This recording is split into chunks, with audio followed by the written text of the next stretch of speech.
hanno ripreso a vivere, cosa che noi non abbiamo ripreso. In collegamento da Londra Giada Di Cosimo, rappresentante dell'Associazione Veneto Imprese Unite, in tandem con il collega Andrea Penzo Aiello, favorevoli alla vaccinazione ma contrari all'utilizzo del Green Pass così come è stato formulato dal governo. La grande differenza con la popolazione inglese, una campagna vaccinale più aggressiva, senza alcun tentennamento sul siero AstraZeneca, nonostante i dati, e dal punto di vista comunicativo, senza interferenze. Quando hanno deciso di praticare la campagna vaccinale, l'hanno praticata a tappeto.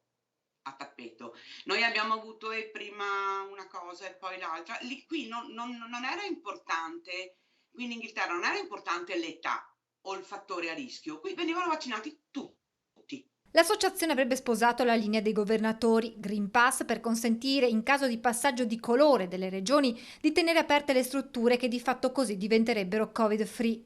Il gruppo sarà domani a Firenze per fare lobby insieme a categorie analoghe di pubblici esercizi riunite sotto il nome di Tutela Nazionale Imprese. Cercheremo di tirare un attimo le somme per portare avanti quello che può essere appunto un'azione di protesta forte sui generis di quando abbiamo bloccato l'autostrada Cantagallo a Bologna, però appunto ripeto sempre guardando l'implicazione economica del Green Pass sulle nostre attività.